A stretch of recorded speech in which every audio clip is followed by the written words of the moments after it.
Halo, assalamualaikum warahmatullahi wabarakatuh. Salam sejahtera bagi kita semua. Nah, di video kali ini saya akan membahas materi terkait dengan faktor pendorong dan penghambat persatuan dan kesatuan bangsa. Check it out. Oke, assalamualaikum warahmatullahi wabarakatuh. Halo, selamat pagi, salam sejahtera untuk kita semua. Melanjutkan video yang lalu, kalau yang lalu kita masuk di bab kedua, sekarang kita masuk di bab yang ketiga terkait dengan tema faktor pendorong dan penghambat persatuan dan kesatuan bangsa. Oke, kalau di minggu lalu kita bicara atau membahas terkait dengan integrasi nasional. Nah, integrasi kemarin ya kita masih flashback yang kemarin sedikit saja. Integrasi adalah usaha atau proses ya mempersatukan perbedaan yang ada dalam sebuah negara. Itu adalah bagian dari integrasi. Nah, integrasi tersebut juga masih ada kaitannya di bab ketiga ini nih, yang terkait yang sekarang akan saya sampaikan, yaitu adalah faktor pendorong dan penghambat persatuan dan kesatuan bangsa. Nah, poinnya apa aja? Yang pertama ada makna persatuan dan kesatuan bangsa dalam wadah NKRI. Yang kemudian yang kedua, kehidupan bernegara dalam konsep NKRI. Kemudian faktor pendorong dan penghambat persatuan dan kesatuan dalam NKRI, arti penting semangat persatuan dan kesatuan dalam NKRI, dan yang terakhir adalah perilaku menjaga keutuhan negara kesatuan Republik Indonesia. Kita lanjut, ini adalah makna persatuan dan kesatuan bangsa dalam wadah NKRI. Indonesia ini menjadi negara kesatuan atau menjadi negara kesatuan. Oke, kita masuk ke poin makna persatuan dan kesatuan bangsa dalam wadah NKRI, Negara Kesatuan Republik Indonesia. Oke, pengertian persatuan. Kalau bersatu sudah pasti bersama, tapi kalau bersama belum tentu bersatu. Itu ada kutipan dari saya seperti itu. Kemudian pengertian persatuan adalah perserikatan atau ikatan atau gabungan beberapa bagian yang sudah bersatu.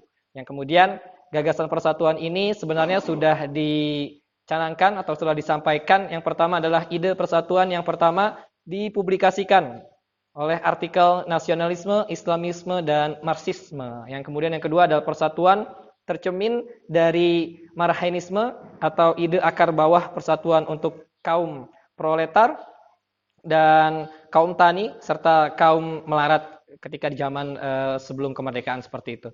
Yang kemudian yang terakhir ada ide persatuan tercermin dari Pancasila yang lahir pada 1 Juni 1945. Oke, bicara masalah makna persatuan dan kesatuan, ini sebenarnya sudah diatur dalam Pancasila, sila ketiga, yang mana bunyinya adalah persatuan Indonesia, seperti itu. Oke, kita masuk ke slide berikutnya, yakni makna persatuan kesatuan bangsa Indonesia. Makna pentingnya persatuan dan kesatuan bangsa Indonesia yang pertama adalah menjalin rasa kekeluargaan, persahabatan, saling tolong-menolong, dan saling tolong-menolong antar sesama. Yang pertama poinnya itu. Oke, menjalin kekeluargaan antara masyarakat Indonesia, antar bangsa, suku, agama, ras, dan sebagainya, ini harus kita jaga rasa kekeluargaan. Gunanya apa? Gunanya adalah untuk kita tetap menjadi bangsa yang satu, bangsa yang menjadi bangsa yang toleran terhadap suku, agama yang lainnya, yang sehingga kita bisa hidup rukun, damai, dan harmonis dalam sebuah negara, yaitu Negara Kesatuan Republik Indonesia. Kemudian yang kedua, menjalin rasa kemanusiaan. Ini timbul yang namanya humanisme, gitu, kemanusiaan, memanusiakan manusia, seperti itu, sesuai dengan Pancasila sila kedua, kemanusiaan yang adil dan beradab. Ini juga praktik atau nilai praktis yang ditimbulkan dari sila kedua, bahwa kita sebagai rakyat Indonesia, kita sebagai masyarakat Indonesia sudah seharusnya bisa menjadi masyarakat yang bisa memanusiakan manusia. Artinya kita selalu berbuat adil misalnya, kita kemudian melakukan hal-hal yang baik terhadap orang lain, kita tidak menyakiti orang lain, kita tidak menghina orang lain, kita tidak menghina suku, agama lain, dan sebagainya. Sehingga terjalin sebuah keserasian, terjalin sebuah keharmonisan dalam negara kita, yaitu negara Indonesia. Dan yang ketiga, kita masuk di rasa persatuan dan kesatuan, menjalin rasa kebersamaan dan saling melengkapi satu sama lain. Nah, ini juga sama, masih konteksnya adalah persatuan untuk menjalin rasa persatuan kesatuan di dalam negara Republik Indonesia, sehingga kita tidak terpecah belah, sehingga kita tidak menjadi masyarakat yang kemudian justru malah memberikan ketidaknyamanan terhadap masyarakat yang lainnya, seperti itu. Oke, landasan hukum. Nah, kita bicara masalah landasan hukum tentang persatuan dan kesatuan bangsa Indonesia. Yang di awal tadi saya sudah jelaskan bahwa landasan hukum persatuan dan kesatuan Indonesia ini tercantum dalam landasan ideal Pancasila pada sila ketiga tadi, ya, persatuan Indonesia, yang lambangnya adalah pohon beringin, seperti itu. Itu adalah persatuan Indonesia. Kemudian yang selanjutnya landasan konstitusional Undang-Undang Dasar 1945, ini juga bagian dari landasan hukum. Nah, landasan hukum ini apa? Ini menjadi sebuah acuan, nanti menjadi sebuah pacuan bagaimana kita bernegara, bagaimana kita menjadi masyarakat yang baik, bagaimana kita menjadi warga negara yang taat aturan, tertib, serta menjalin sebuah persaudaraan, juga punya landasan persatuan, yaitu landasan di ideal Pancasila di sila ketiga dan konstitusional Undang-Undang Dasar 1945. Oke, next slide. Kita masuk ke next slide berikutnya, yaitu kehidupan bernegara dalam konsep NKRI. Oke, kehidupan bernegara dalam konsep NKRI ini seperti apa? Yang pertama, kita mengenal banyaknya prinsip-prinsip persatuan dan kesatuan. Yang pertama, prinsip Bhinneka Tunggal Ika. Nah, teman-teman tahu kan Bhinneka itu apa? Bhinneka Tunggal Ika itu adalah semboyan yang kita pegang, semboyan yang kita jadikan sebuah acuan untuk kita menjadi warga negara yang baik, kita menjadi warga negara yang taat aturan, kita menjadi warga negara yang memang betul-betul menjadi negara yang menjunjung tinggi persatuan dan kesatuan, yaitu dalam prinsip Bhinneka Tunggal Ika. Kemudian prinsip yang kedua adalah prinsip nasionalisme Indonesia. Oke, apa sih itu nasionalisme gitu ya? Nasionalisme adalah kita sebagai rakyat, kita sebagai warga negara Indonesia ini punya rasa memegang teguh gitu, rasa memiliki bangsa kita, rasa mencintai produk dalam negeri misalnya, itu juga bagian dari nasionalisme. Makanya kita sebagai rakyat, kita sebagai warga negara betul-betul harus memegang teguh yang namanya prinsip nasionalisme. Oke, berikutnya prinsip yang selanjutnya adalah prinsip kebebasan yang bertanggung jawab. Nah, artinya kebebasan yang diberikan oleh negara untuk kita sebagai warga negara juga bukan kebebasan yang semaunya, atau yang bisa kita bilang kebebasan liberal yang ada di Amerika misalnya gitu. Amerika ini sebagai negara yang menganut paham liberal. Liberal ini kebebasan individual seperti itu. Nah, kita tidak seperti itu gitu. Jadi Indonesia menganut kebebasan yang bertanggung jawab. Artinya ketika kita melakukan sebuah kebebasan, sikap, perilaku, maka harus punya yang namanya tanggung jawab dalam melakukan sebuah kebebasan. Itu. Di kita Indonesia punya kultur yang berbeda. Oke, selanjutnya ada prinsip wawasan Nusantara. Prinsip wawasan Nusantara ini adalah bagaimana cara masyarakat bisa melihat Nusantara ini sebagai sebuah pengetahuan gitu, sebuah kebudayaan yang harus dipegang untuk bisa dijadikan sebuah patokan atau acuan bagaimana kita menjadi warga negara, seperti itu. Kemudian selanjutnya prinsip persatuan dan pembangunan untuk mewujudkan cita-cita reformasi, seperti itu. Kita pernah ada di kondisi sebelum reformasi itu di tahun-tahun 98 ya, tahun-tahun 97, yang kemudian akhirnya kita menjadi negara yang otoriter, seperti itu. Apa-apa maunya pemimpin kita harus ikutin, apa yang menjadi kemauan pemerintah harus kita ikuti dan sebagainya. Justru ini menjadi negara yang otoriter. Nah, setelah kita mendapatkan sebuah reformasi setelah tahun 98 gitu ya, setelah Soeharto sebagai pemimpin selama 32 tahun dia runtuh dari jabatan rezimnya, yang kemudian akhirnya kita masuk ke masa reformasi yang sampai saat ini masih kita pegang teguh, yaitu dengan menggunakan demokrasi Pancasila pastinya, seperti itu. Oke, next slide, kita masuk ke tema berikutnya, atau kita masuk ke slide berikutnya, yaitu konsep NKRI menurut Undang-Undang Dasar 1945. Nah, konsepnya negara kita ini seperti apa sih? Gitu. Baik, pertama adalah bentuk negara kita. Jika ditanya teman-teman sama orang-orang atau sama teman-teman yang lainnya, gitu, bentuk negara kita adalah kesatuan. itu sudah menjadi acuan kita bernegara. Bentuk negara kita adalah kesatuan. Nah, kesatuan ini masuk landasan hukumnya ada di pasal 1 ayat 1 Undang-Undang Dasar 1945 yang mengatakan bahwa negara Indonesia adalah negara kesatuan yang berbentuk republik. Nah, lalu republik ini apa, Pak? Oke, pertanyaan yang akan saya jawab.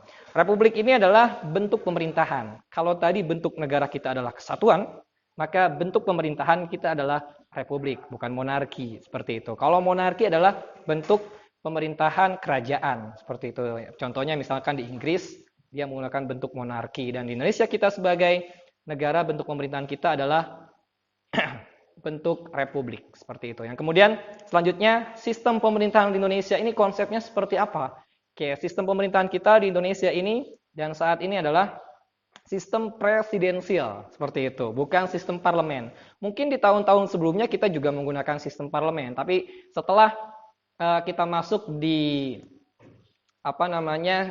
masa reformasi ini kita menggunakan sistem pemerintahan dengan sistem pemerintahan presidensial. Oke, selanjutnya kita masuk di sebagai catatan pasal 25A Undang-Undang Dasar 1945 ini mengatakan bahwa negara kesatuan Republik Indonesia adalah negara kepulauan yang bercirikan Nusantara, seperti itu. Yang kemudian dengan wilayahnya dan batas-batasnya serta hak-haknya ditetapkan oleh undang-undang. Di pasal 25A ini maksudnya menjelaskan bahwa Indonesia ini wilayah maritim, kepulauan, yang kemudian hampir beberapa ribu kepulauan yang terdapat di negara kita ini menjadi sebuah catatan untuk kita sebagai rakyat Indonesia bahwa negara kita adalah negara kepulauan yang mana sudah dijelaskan dalam landasan hukumnya di pasal 25A Undang-Undang Dasar 1945. Seperti itu. Itulah sekilas konsep negara kesatuan Republik Indonesia menurut Undang-Undang Dasar, di mana kemudian ada pemerintah pusat yaitu presiden, kemudian pemerintah daerah ada provinsi, kemudian ada pemerintah daerah kabupaten dan pemerintah daerah kemudian di bawah kabupaten ada kecamatan dan seterusnya sampai dengan bawah-bawah seperti itu, sampai dengan RT RW seperti itu. Itu juga bagian dari pemerintah seperti itu. Namun ada di tingkat yang paling terkecil seperti itu. Baik, selanjutnya kita masuk ke slide berikutnya. Keunggulan dan kelemahan negara kesatuan Republik Indonesia. Bicara masalah keunggulan dan kelemahan negara kesatuan Republik Indonesia ini pasti ini menjadi kontroversi seperti itu. Ada nilai positif dan juga ada nilai negatif seperti itu. Nah, bicara masalah keunggulan dan kelemahan NKRI ini adalah pertama keunggulan NKRI dulu yang saya akan bahas seperti itu. Keunggulan NKRI yang pertama adalah semua urusan dikendalikan oleh pusat sehingga diharapkan pemerataan di segala bidang seluruh wilayah Indonesia. Ini adalah keunggulan sebagai kita negara kesatuan Republik Indonesia. Jadi semua urusan dikendalikan oleh pemerintah pusat sehingga diharapkan pemerintah di segala bidang seluruh wilayah Indonesia. Jadi kita berharap adanya pemerataan di segala bidang yang diatur oleh pusat, yaitu presiden dan para pembantunya presiden, yaitu kementerian. Kemudian yang poin kedua adalah kepemimpinan pusat dan daerah dalam satu komando, memudahkan koordinasi. Jadi antara pusat dan daerah ini bisa saling berkoordinasi demi menjalankan pemerintahan sehingga pemerintahan ini bisa memberikan dampak yang baik dan positif untuk masyarakat di seluruh Indonesia. Karena ketika pemerintah pusat yang mengatur, kemudian akan memberikan kewenangan otonomi daerah kepada pemerintah daerah, terutama provinsi, kabupaten, kota, dan sebagainya. Sehingga ini bisa menjadi dampak yang positif dan memudahkan koordinasi antara pusat dan daerah, seperti itu. Kemudian poin selanjutnya, terhindar dari konflik masyarakat karena pemilihan pejabat dapat diminimalkan. Ya, misalnya ada pemilihan kepala daerah, baik itu pemilihan kepala daerah provinsi, kabupaten atau kota, ini dapat diminimalkan seperti itu. Kemudian selanjutnya ada biaya kegiatan perekonomian, lebih murah karena daerah yang minus akan dibantu oleh pemerintah pusat. Nah, dengan adanya keunggulan negara kesatuan Republik Indonesia ini justru memberikan keuntungan atau keunggulan bagi daerah-daerah seperti itu. Nah, keunggulannya itu apa? Keunggulannya adalah pemerintah daerah bisa dapat kucuran dana langsung dari pemerintah pusat sehingga ini menjadi dampak yang positif untuk pemerintah daerah dan masyarakat yang ada di daerah, terutama masyarakat-masyarakat yang ada di perbatasan, masyarakat atau warga negara yang ada di pelosok yang kemudian mendapatkan kucuran dana dari pemerintah pusat seperti itu. Nah, tadi kita bicara masalah keunggulan. Nah, sekarang kita masuk ke kelemahan negara kesatuan Republik Indonesia. Ketika ada keunggulan, pasti dong ada kelemahan. Nah, kelemahannya itu apa? Pertama adalah implementasi yang salah dalam mengakibatkan pemerataan tidak terjadi dan kualitas pemimpin nasional buruk. Ketika prakteknya salah dalam mengimplementasikan pemerataan di seluruh wilayah, maka ini akan menjadi catatan buruk. Untuk siapa? Untuk pemerintah pusat, terutama presiden. Contoh, misalnya ada bantuan sosial dari pemerintah pusat yang kemudian tidak merata. Ini akan menjadi catatan buruk di pemerintahan nasional atau di presiden, seperti itu. Kemudian yang selanjutnya, kewenangan daerah dibatasi kepentingan pusat. Nah, kewenangan daerah tidak bisa melakukan kewenangan yang begitu besar untuk mengatur seluruh wilayah. Namun di situ ada pemerintah pusat yang masih punya kewenangan yang begitu luas untuk mengatur daerah. Ini juga bagian dari kelemahan negara kesatuan Republik Indonesia yang sifatnya bentuk negaranya adalah kesatuan. Jadi apa-apa diurus oleh pusat seperti itu. Pemerintah daerah tidak punya banyak kewenangan untuk mengatur daerahnya sendiri seperti itu. Kemudian yang ketiga adalah daerah kurang ditonjolkan karena yang diutamakan adalah pusat. Nah, ini juga penting diketahui oleh teman-teman bahwa kelemahan NKRI atau negara kesatuan ini adalah yang terakhir, daerah kurang ditonjolkan karena yang diutamakan adalah atau yang diprioritaskan adalah pemerintah pusat seperti itu. Yang tadi saya sudah jelaskan bahwa pusat punya kewenangan lebih untuk mengatur sebuah daerah di Indonesia seperti itu.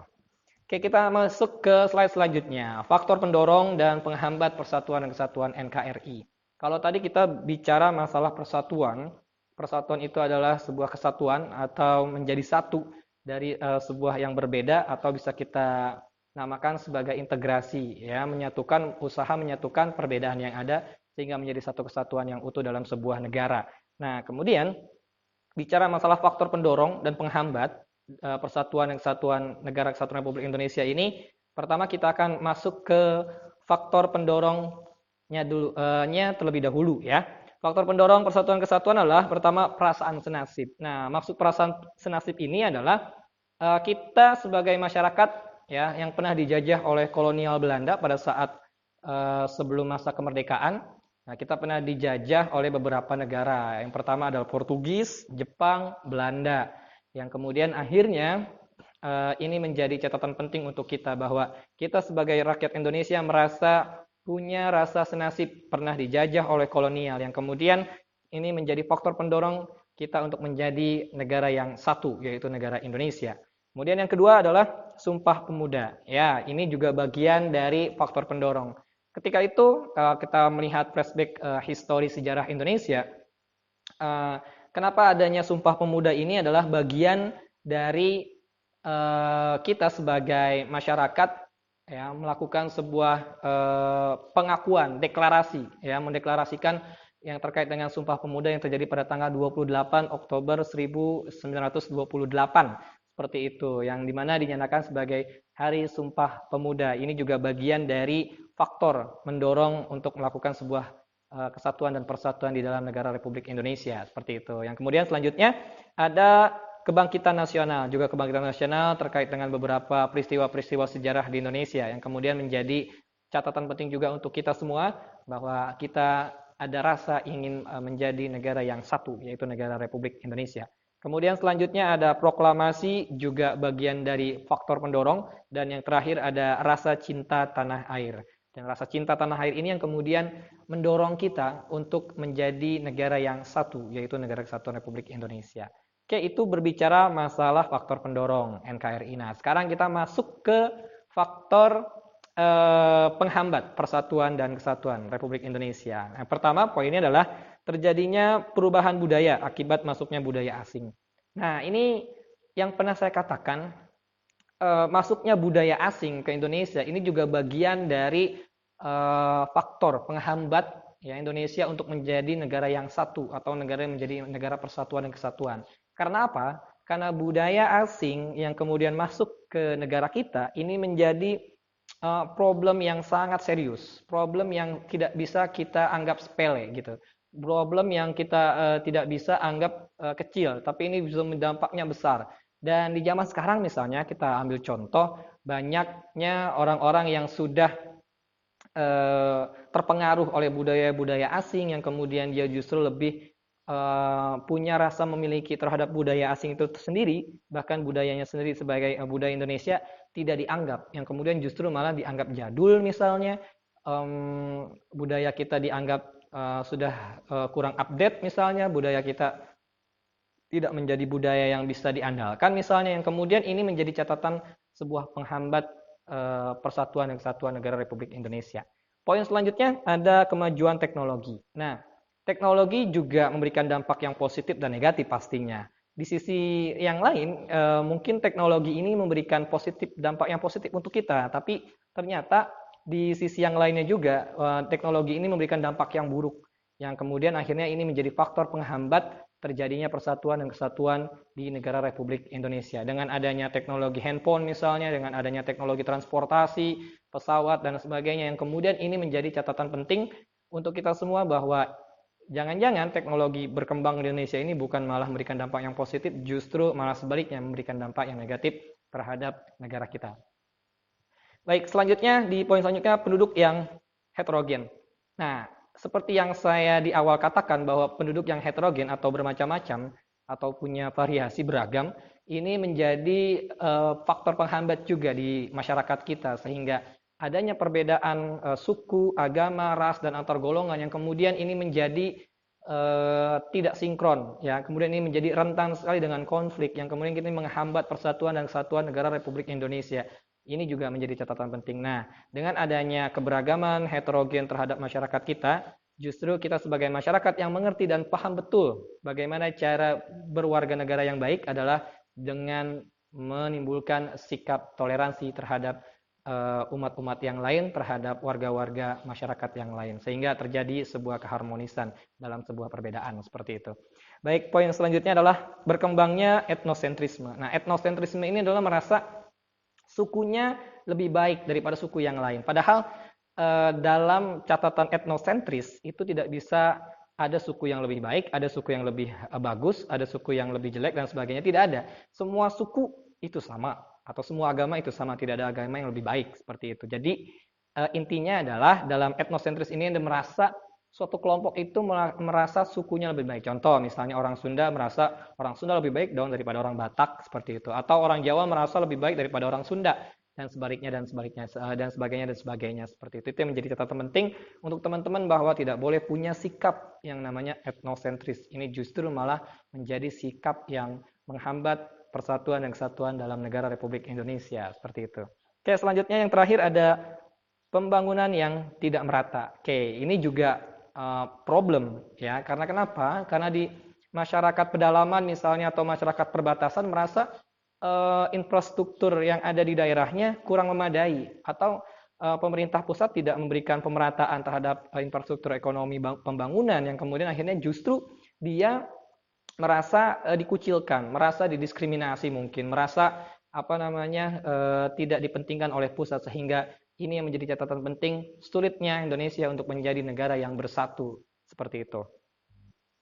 Oke, selanjutnya poin selanjutnya arti penting persatuan dan kesatuan dalam negara Republik Indonesia. Yang pertama arti penting bagi diri sendiri. Oke, sekarang kita bisa evaluasi diri kita. Apakah kita sudah menjadi masyarakat yang baik? Apakah kita sudah menjadi masyarakat yang bisa menonjolkan sikap toleransi terhadap agama lain? Apakah kita masyarakat yang menjadi masyarakat yang tidak mementingkan diri sendiri dan sebagainya? Nah, arti penting dari diri sendiri adalah bahwa kepentingan bersama lebih diprioritaskan daripada kepentingan pribadi. Nah, ini jangan sampai munculnya sikap individualisme di antara diri kita, yang sehingga kemudian ini menjadi catatan penting juga. Dan selanjutnya harus menyesuaikan diri dari masyarakat seperti itu. Jadi misalnya di dalam suatu masyarakat punya budaya yang berbeda dengan budaya kita, kita justru harus beradaptasi, menyesuaikan, bukan malah menghina, mengucilkan, kemudian mencemarkan budaya-budaya orang lain di media sosial dan sebagainya itu juga bukan dari sikap yang kita inginkan, justru itu malah sebaliknya sikap yang menyimpang seperti itu. Oke, selanjutnya arti penting bagi masyarakat. Nah, hilangnya konflik di masyarakat atau misalnya ada tawuran dan sebagainya, perbedaan pendapat yang kemudian menimbulkan konflik di masyarakat, ini juga arti penting bagi masyarakat sebuah persatuan dan kesatuan di negara kita. Kemudian selanjutnya ada sikap saling menghormati satu sama lain. Ini juga tadi saya sudah katakan, harus punya sikap saling menghormati, menghargai satu sama lain, yang kemudian timbullah kita sebuah keharmonisan dalam negara kita, yaitu negara Indonesia, seperti itu. Kemudian selanjutnya gotong royong juga, kalau kita lihat di beberapa kesempatan peristiwa sudah mungkin jarang di masyarakat kita melakukan sikap atau gotong royong terhadap warga yang lain dan sebagainya. Atau lagi di masa pandemi COVID-19 ini mungkin kita bisa praktekkan gotong royong untuk membantu para tim medis, untuk membantu para tim dokter, untuk dokter, dan membantu masyarakat-masyarakat yang lain, sehingga kita punya kontribusi terhadap negara kita, yaitu negara Indonesia, seperti itu. Arti penting bagi bangsa dan negara, pertama adalah memperkuat jati diri bangsa, yang kedua memperkuat ketahanan nasional dari segala ancaman dan gangguan. Oke, arti penting bagi bangsa adalah kita bisa memberikan kontribusi yang terbaik untuk bangsa kita. Kalaupun kita tidak bisa berbuat sesuatu yang besar, minimal kita melakukan perbuatan atau sesuatu yang kecil, diawali dengan sesuatu yang kecil sehingga menjadi sesuatu yang besar, seperti itu. Dan yang terakhir adalah perilaku menjaga keutuhan NKRI. Nah, ini bagaimana sekarang kita bisa mengaplikasikan persatuan dan kesatuan negara Republik Indonesia ini di kehidupan sehari-hari. Contoh misalnya dalam kehidupan lingkungan keluarga, kita harus punya sikap toleran terhadap adik kita misalnya, kita harus punya sikap saling menghormati satu sama lain di keluarga kita gitu, tidak boleh egois, tidak boleh menyakiti yang lebih kecil atau menyakiti adik kita dan sebagainya. Itu bagian dari praktek persatuan dan kesatuan NKRI dalam sebuah keluarga. Dan yang kedua, praktek dalam lingkungan sekolah. Nah, bagaimana teman-teman bisa menghargai perbedaan pendapat teman-teman yang lain begitu. Jangan sampai ada yang baper misalnya, atau mungkin tersinggung, atau gampang tersinggung dengan omongan-omongan teman-teman yang kemudian akan memunculkan konflik, atau memunculkan sebuah keributan atau memunculkan ketidakharmonisan dalam sebuah kelas yang akhirnya dia merasa nggak nyaman dalam kelas, yang kemudian ini juga catatan penting buat teman-teman untuk mengaplikasikan, mempraktekkan perilaku menjaga keutuhan NKRI di dalam sebuah lingkungan sekolah, seperti itu. Nah, selanjutnya dalam lingkungan pergaulan, dimana kalau kita lagi nongkrong banyak sama teman-teman kita begitu, itu juga kita harus punya sikap saling menghormati, menghargai, toleransi terhadap perbedaan. Contoh, kita punya teman orang Papua misalnya yang wataknya seperti itu, kita punya teman orang Jawa yang wataknya seperti itu dan sebagainya, yang berbeda-beda watak dan suku, yang kemudian justru kita sebagai warga negara yang baik harus apa? Harus memberikan perilaku toleransi terhadap warga-warga yang lainnya, atau teman-teman kita, atau teman-teman nongkrong yang lainnya yang kemudian berbeda paham dengan kita. Selanjutnya, aplikasi yang terakhir adalah dalam lingkungan masyarakat. Nah, kita aplikasikan dalam lingkungan masyarakat adalah bergotong royong, membantu tetangga yang kesusahan, atau teman-teman di sekitar rumah kita yang kesusahan. Ini juga bagian dari perilaku menjaga keutuhan NKRI. Jangan sampai kita ada keributan, konflik, dan sebagainya. Justru kita menjadi seorang provokator misalnya dalam sebuah konflik, itu juga tidak baik. Oke? Sampai di sini cukup. Mudah-mudahan apa yang saya sampaikan ini bermanfaat dan bisa dipahami, serta kalian bisa praktekkan dalam kehidupan sehari-hari. Sekian dari saya. Akhirul kalam. Wallahu muwaffiq ila aqwamit thoriq. Wassalamualaikum warahmatullahi wabarakatuh. Oke, gimana nih dengan videonya? Mudah-mudahan bermanfaat dan bisa kalian pahami. Untuk penugasan, saya akan share melalui via WhatsApp. Sekian dari saya. Wallahu muwaffiq ila aqwamit thoriq. Wassalamualaikum warahmatullahi wabarakatuh.